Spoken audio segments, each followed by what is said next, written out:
And so now we come to the end of the journey of Harry Potter and his friends as originally conceived by J.K. Rowling. And the jacket of the final book simply says on the outer flap, "We now present the seventh and final installment in the epic tale of Harry Potter." Fortunately for legions of Harry Potter fans, that was not the final word. There was a stage play that was written and produced called Harry Potter and the Cursed Child, which continues the saga even further, which I think was extremely fortunate and a happy event for the Harry Potter fans, millions of Harry Potter fans all over the world. Harry Potter series was, I believe, the biggest selling book franchise of all time, and the movies were some of the most successful ever, and they still may be at the top as far as movies and books are concerned. Millions of fans all over the world. Well, in the Half-Blood Prince, Dumbledore is of course killed by Snape at the top of the astronomy tower, and it's a major turning point. We now realize that Harry and Hermione and Ron are going to have to leave Hogwarts, the place that had been their home, practically speaking, for so many years, about 6 years actually, and it was the first real home Harry had ever had, and he'd been so happy there in so many ways, and as had his friends, and they'd all gotten to know each other there. And Hogwarts, in spite of a lot of the things that happened, had been their happy home. But now we've reached a critical turning point in the battle against Lord Voldemort, and they are going to have to leave school. And the opening sequence in the book and also in the movie shows Harry getting ready to leave the Dursleys for the last time, and Harry puts his school robes and his speech robes in the corner along with some books, and he's going to leave those behind. Hogwarts, as it had existed and been their home previously, has now sadly come to an end. So they've made the decision to leave Hogwarts. The Dursleys are fleeing for their lives because the protection that had been on that home is about to end as Harry turns 17. A group of wizards turns up to escort Harry to the Burrow, led by Mad-Eye Moody. They transform into Harry using Polyjuice Potion, all the various wizards, and they begin the journey to the Burrow. Hedwig, Harry's owl, is killed along the way, as are Mad-Eye Moody, but eventually, and George Weasley is seriously injured, but they eventually arrive at the Burrow in time for the wedding of Bill and Fleur Delacour, and they're also awaiting Harry's 17th birthday, when he'll be able to use magic as a wizard, and the trace on his whereabouts will be gone. But in the middle of the festivities, a message arrives from Kingsley Shacklebolt. He says that the ministry has fallen, the Minister of Magic is dead, and now Voldemort is going to be control in the Ministry of Magic, and they now have to flee the wedding, so they have to get out as quickly as they can. So the three friends disapparate to the home of Sirius Black, 12 Grimmauld Place. Well, they don't go there just yet. First they arrive in this coffee shop where they are soon attacked by Death Eaters who knew where they were, and then they flee to 12 Grimmauld Place, which is not really known yet as their hiding place. And while they're there, they learn from Kreacher that the actual Horcrux that Dumbledore and Harry had been pursuing out on the island had been stolen by Regulus Black and taken to that home. However, it has now fallen into the hands of Dolores Umbridge at the Ministry of Magic. And so they launch a caper to go to the Ministry of Magic and steal that Horcrux from Dolores Umbridge. And they disguise themselves with Polyjuice Potion. They get there, all hell breaks loose, and they are successful in getting that Horcrux and leaving from the Ministry of Magic, and so they then flee out into the woods. Well, they're having all kinds of trouble destroying this Horcrux. They don't quite know what to do, and they're not being successful, and they're not being successful at finding the other Horcruxes. So Ron gets very discouraged, and he also gets a little bit jealous of Harry and Hermione, and things reach a critical point. He's listening to the radio, listening to the disappearances of all the wizards who are being kidnapped by Voldemort and the Death Eaters, and he gets extremely discouraged and a little resentful of Harry for not knowing what he's doing, and he decides that he's going to leave. And that's a sad point, because you start thinking, well, maybe that long-standing friendship is possibly over. And then there in the movie, there's a nice dance scene between Harry and Hermione as this rather haunting song plays on the wizard radio, and they make a decision that they've got to go to Godric's Hollow to pursue their goal even further. So Hermione and Harry do go to Godric's Hollow, and they visit the parents, the graves of Harry's parents. But they soon meet a person they believe to be Bathilda Bagshot, the person who wrote History of Music. And it happens to be Christmas Eve, and she lures them into this house. Apparently she has something that she wants to reveal to Harry and Hermione, but it turns out that Bathilda Bagshot is actually the snake, Nagini, having taken human form. And the snake attacks Harry and tries to kill him. He and Hermione get away, and they disapparate from Godric's Hollow right before Lord Voldemort arrives. And from the Ministry of Magic, they then show up in the Forest of Dean. And Godric's Hollow is the kind of place that it probably would have been a really nice rural place to live for wizards and wizards' families, but in view of all the tragedy, Albus Dumbledore had also lived there when he was younger, but considering all the tragedy, it probably is not a place that Harry's going to return to in the future. And they do see the ruins of the house where the attack happened, and a nice plaque has been erected. It's been left as a memorial, and various wizards have come, and they've left good wishes and signed their names to the plaque, which makes Harry really happy. But they get to the Forest of Dean, and they still haven't found a way to destroy this Horcrux. But one night, Harry sees a Patronus that has been cast by Severus Snape, who is really working for the greater good. And this Patronus, in the form of a doe, leads him to a pool of water, a frozen pool of water out in the woods. And at the bottom of that pool of water is the sword of Gryffindor. Harry goes after it, dives down into the lake to get the sword, and he almost dies in the process.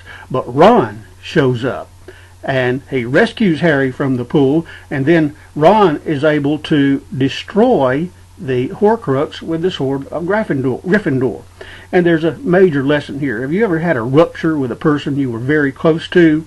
Things like that do happen in real life, but here's the thing. A person who is a true friend, who is an actual friend, then you'll be able to forgive each other and restore the relationship, and it'll be even stronger than it was before. People do have misunderstandings, and people make mistakes, and people misjudge each other. And so it's very important to be able to forgive in order to restore relationships. Forgiveness may be one of the greatest gifts that you ever give yourself. If you forgive a person. People make mistakes. People have regrets. And it's obvious that Ron regrets leaving as soon as he's gone, and he wishes he hadn't done it. And he goes back and he rejoins the mission.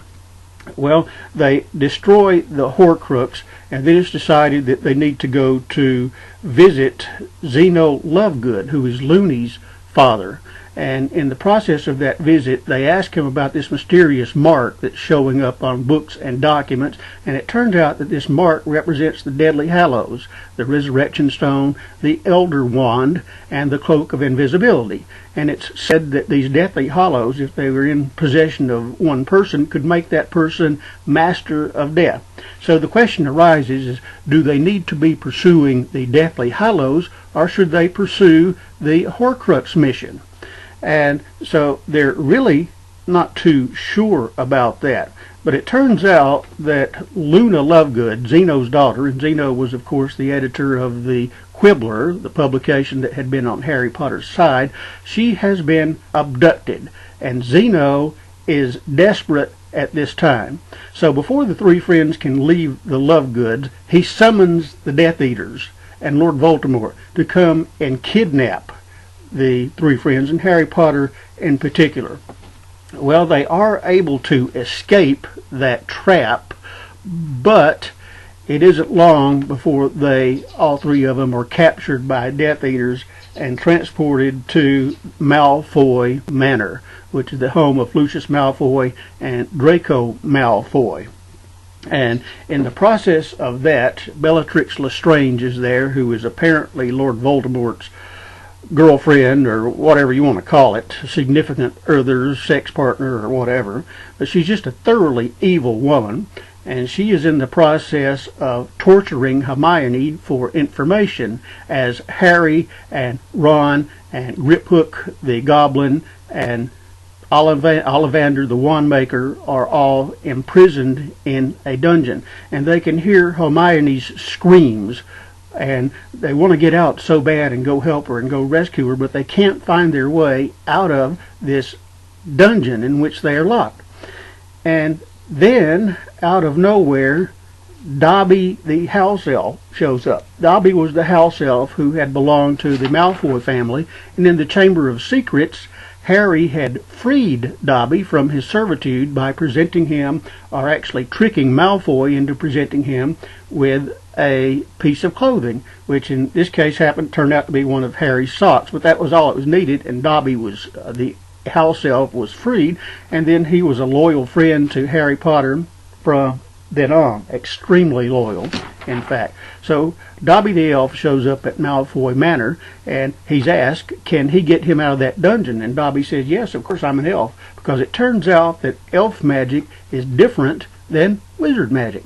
So Dobby has the ability to get them out of that basement, or the dungeon, and he does, and they go upstairs, and there's a bit of a battle, and Dobby is able to release a chandelier to fall on Bellatrix Lestrange's head as she's holding Hermione at knife point, and then sort of all hell breaks loose, as it tends to do frequently, and he's able to convey through apparition Luna Lovegood and Mr. Ollivander and Griphook to the Shell Cottage, which now belongs to Bill Weasley and his wife, Fleur Delacour.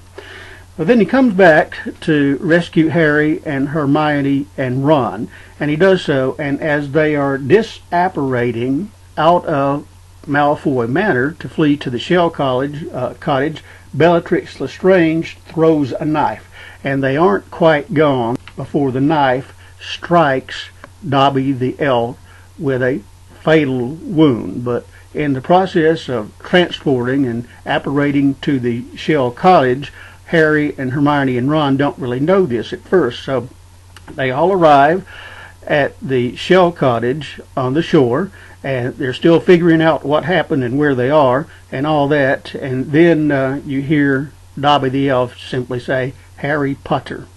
And then the camera shifts in the movie over to Dobby the elf standing there with a knife protruding from his body. Well, Harry rushes over and cradles Dobby, who is obviously about to die, and he screams at Ron and Hermione to come and help him, and for some reason they don't move. Maybe they can see that it's too late, that it's just a fatal wound or something, and so Dobby then proceeds to die in Harry's arms. And last words from Dobby the elf, who'd been extremely loyal to Harry Potter, was, what a beautiful place to be with friends there on the seashore, and says Dobby is happy to be with his friend Harry Potter. And so I imagine in the movie theaters the tears are running freely, because it's a very sad scene. Dobby had been extremely loyal to Harry, and now, as so many people have done, he's given his life to save Harry Potter and his friends. And so that's a very sad moment, and Harry says that he wants to bury Dobby the elf. So at this point, they're there at the Shell Cottage. They have destroyed one of the Horcruxes. There is some confusion as to whether they need to be looking for the Hallows or the Horcruxes that contain part of Voldemort's soul. And just as Harry and Ron and Hermione are dealing with the death of Dobby, the scene shifts to Dumbledore's grave at Hogwarts. And the very last scene from the Deathly Hallows 1 is that Voldemort breaks into Dumbledore's tomb and steals the Elder Wand, supposedly one of the Deathly Hallows and the most powerful wand ever made. And it's with this that he hopes to finally defeat Harry Potter and kill him and take care of that prophecy that says neither can live while the other survives. And so now we're approaching the final battle. But what are some good takeaways from the Deathly Hallows Part 1? Well, do people really exist like Ron and Harry and Hermione, or can people really be that close and that loyal and that true as friends? I can tell you from personal experience that that does exist in the world. It's not common. I wouldn't say that such loyal friends are common. You'll find that most people that you meet in your life will not reach that level. But it is possible. It does exist. And the situation with Ron running off and in anger and then regretting it right away, and then he comes back looking for Harry and Hermione, that happens in real life. People do things and then they very much regret doing them. Maybe they wish they hadn't done them to start with, but they realize that what they've done is wrong and they sincerely regret it. And then he returns, and obviously he does save Harry, but Hermione is not so willing to forgive at first. But in this process of reconciliation and forgiveness, the friendship between those three people is stronger than ever. And that can happen in real life. It does happen in real life. I'm not going to tell you that that's the majority of the people you will meet, but there are people like that. And if you ever get those kind of friends in your life, you are extremely lucky and very blessed, and you should make the effort to preserve that relationship because it'll be worth it. And then there's the matter of Dobby. He was extremely loyal, extremely thankful to Harry Potter for his freedom. As a matter of fact, he was an admirer of Harry before Harry ever freed him. He showed up at the opening of the Chamber of Secrets book to warned Harry of the danger that was happening at Hogwarts and told him he actually shouldn't go back.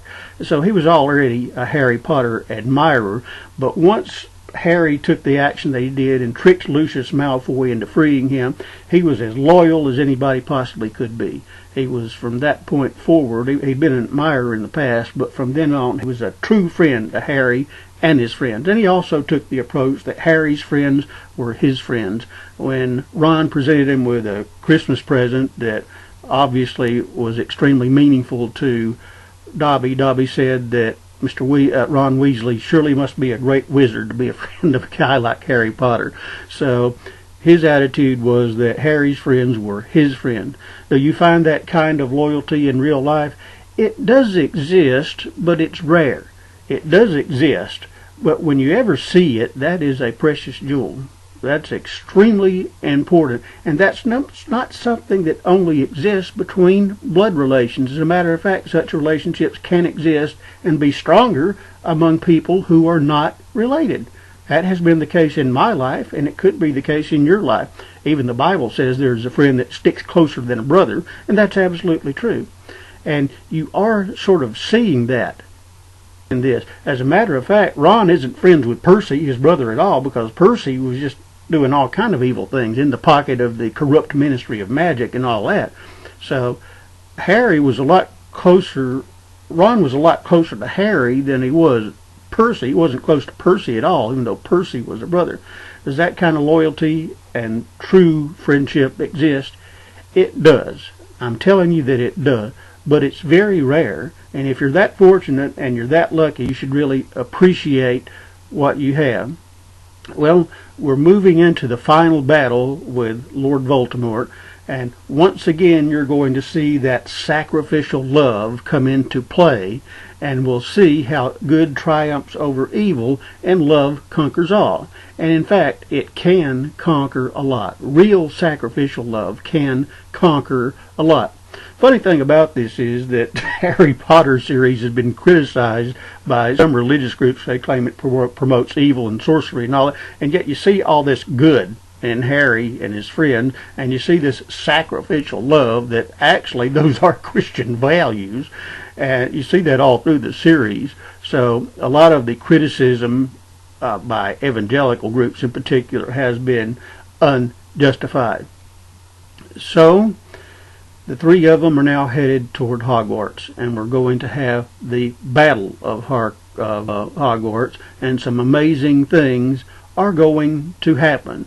But just as they did with the films, so I'm going to do with these speeches, and split Deathly Hallows into two segments, because there's an awful lot going on there. And so I'll see you next time for a discussion of Harry Potter and the Deathly Hallows Part 2. Thank you. Have a great day.